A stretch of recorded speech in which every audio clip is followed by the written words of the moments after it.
Olá a todos. Jesus, o nosso Redentor, experimentou todo o sofrimento que a raça humana poderia suportar. Ele foi tentado, ele foi blasfemado, ele foi injustiçado, sentiu nossas dores, nossas angústias, nosso sofrimento. Porém, com esse ato de amor e redenção, Jesus também nos garantiu, pela fé, que todo aquele que nele crê receberá a vida eterna. Entretanto, fica uma pergunta no ar. O que acontece depois da morte com aqueles que não foram unidos a Cristo pela fé? Vamos agora, à luz da Bíblia, entender o que o Senhor nos fala em sua palavra, pois a Bíblia responde.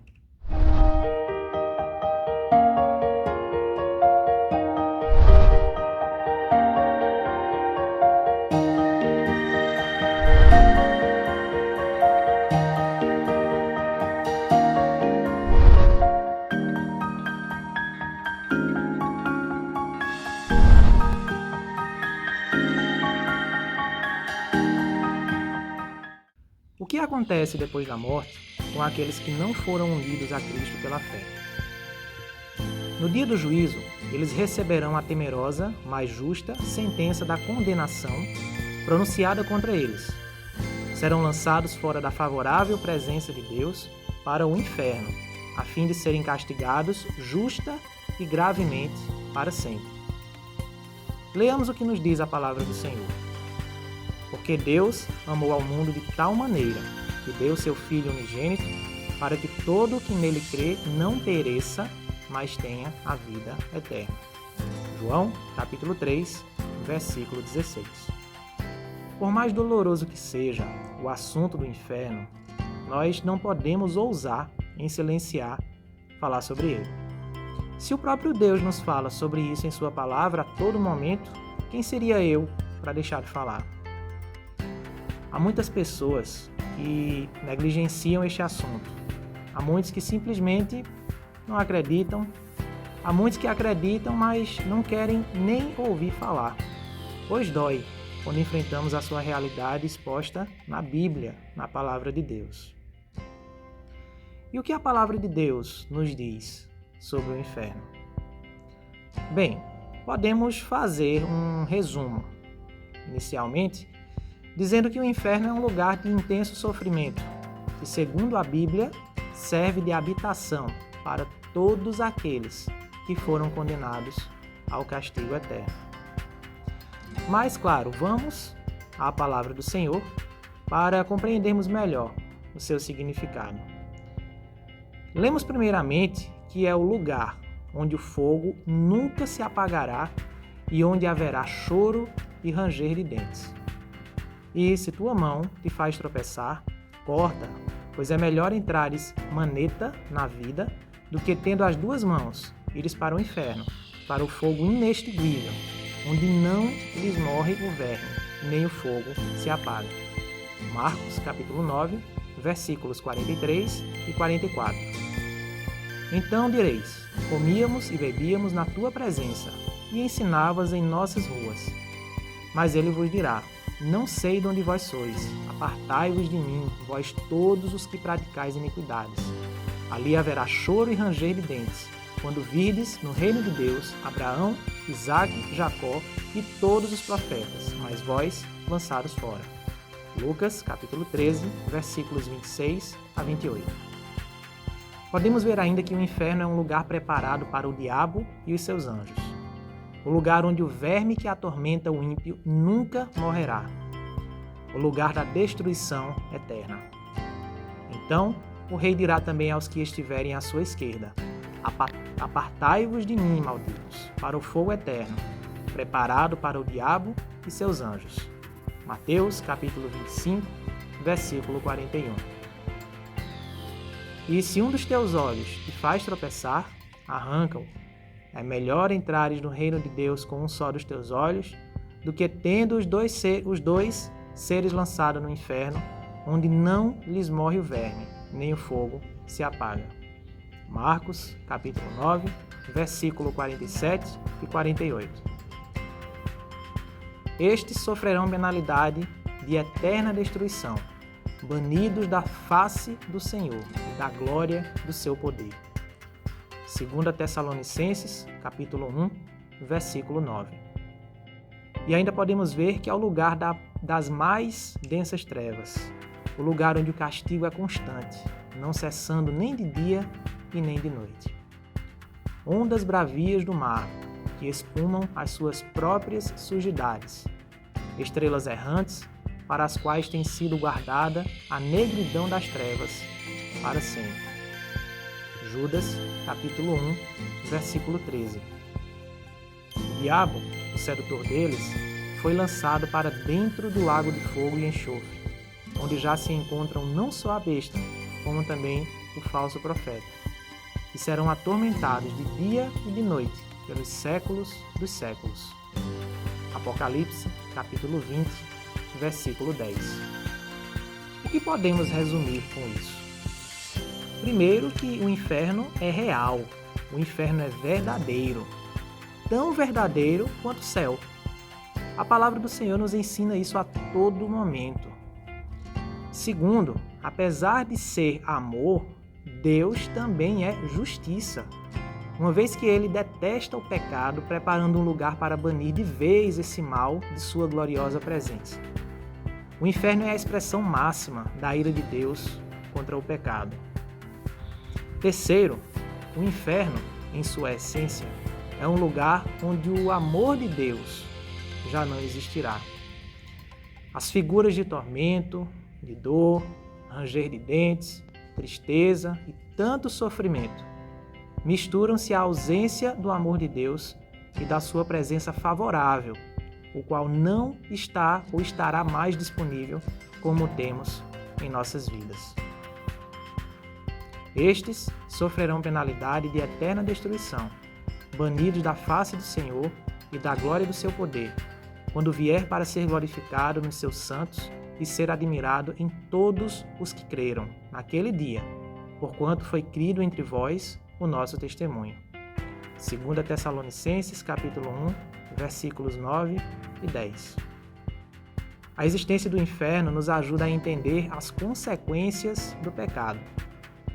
Até que conheçamos a realidade do inferno, nós não podemos entender verdadeiramente o significado da cruz. Em outras palavras, nós não conseguimos entender o amor de Deus até entendermos a realidade da sua ira.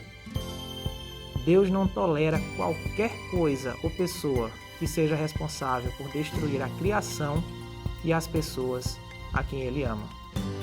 Tu és tão puro de olhos que não podes ver o mal e a opressão não podes contemplar. Abacuque, capítulo 1, versículo 13, parte A. Sem existir o inferno de verdade, jamais poderemos entender o preço real que Jesus pagou por nosso pecado. A não ser que acreditemos no inferno, nunca saberemos quanto Jesus nos amou e quanto nos valoriza. Jesus experimentou o inferno, Ele mesmo, lá na cruz. Jesus foi separado de seu Pai. Sobre a cruz, Jesus exclamou: meu Deus, por que me desamparaste? Está lá em Mateus, capítulo 27, versículo 46. Jesus é a nossa esperança e, como já aprendemos, basta crer e confessar Jesus em sua vida como um Redentor e Salvador de sua alma. Não tema o inferno se você já tem Jesus como seu Salvador. A Bíblia, ela não ensina meio termo. Em lugar nenhum, ela ensina que haverá uma segunda chance depois da morte. A hora é agora, enquanto há vida. Viva com Jesus, não morra sem Ele. Porquanto, Deus enviou seu Filho ao mundo, não para que julgasse o mundo, mas para que o mundo fosse salvo por Ele. Quem nele crê, não é julgado. O que não crê, já está julgado, porquanto não crê no nome do unigênito Filho de Deus. Evangelho de João, capítulo 3, versículos 17 e 18. Mas falando da salvação, será que os que têm fé em Cristo devem buscar a salvação pelas próprias obras ou em outro lugar? Mesmo tendo fé em Jesus, será que eu preciso fazer algo para alcançar a salvação ou tudo já se encontra em Cristo? Nós vamos responder a esta pergunta, mas em nosso próximo encontro, pois a Bíblia responde. Até lá!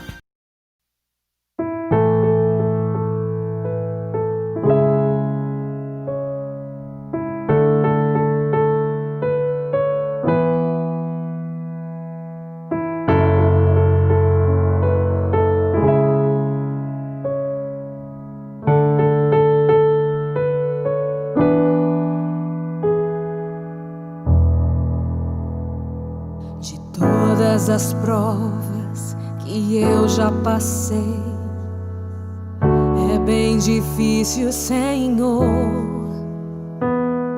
a gente ter que ouvir acusações do vil tentador. Lembranças do passado vêm e querem me fazer parar, ou mesmo palavras de alguém que não quer na gente acreditar.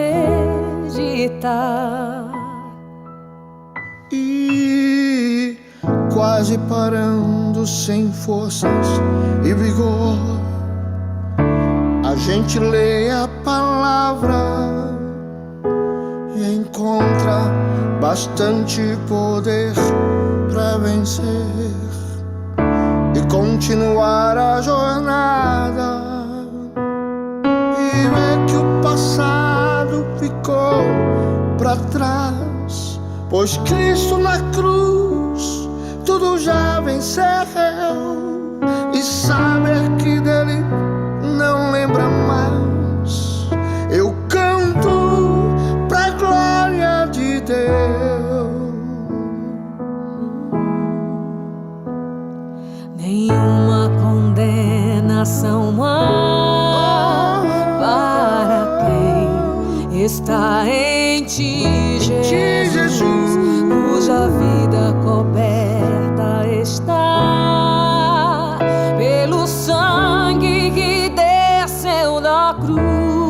É certo que provas virão, investidas o tentador, mas nenhuma condenação há para quem está em ti, querido Senhor.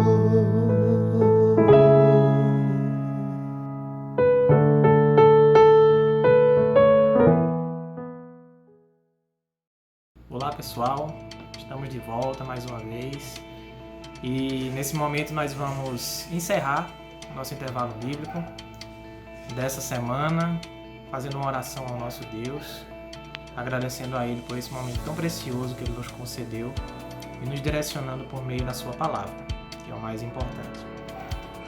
Orar é conversar com Deus, então cada um nesse momento vai fechar os seus olhos e conversar com Deus. Senhor nosso Deus e nosso Pai, nós te agradecemos, Senhor Deus, porque a Tua graça é maravilhosa sobre a nossa vida, Senhor. Obrigado pelo Teu amor sobre nós, pelo Teu cuidado. E obrigado, Deus, pelo Teu perdão, por meio do nosso Senhor e Salvador Jesus Cristo, ó Deus. Ó Juiz de toda a terra, trememos ao pensar no juízo que aguarda todos os que estão fora de Tua aliança. Antes que seja tarde, que aqueles a quem amamos sejam reconciliados contigo, para que não recebam o castigo que lhes pertence, que seria nosso, se não fosse por Ti, por meio do nosso Senhor Jesus Cristo. E é em nome dele que nós tudo te pedimos e desde já te agradecemos. Em nome de Jesus. Amém. Amém. Que Deus, pois, o abençoe e te guarde. Até a próxima, se Deus quiser.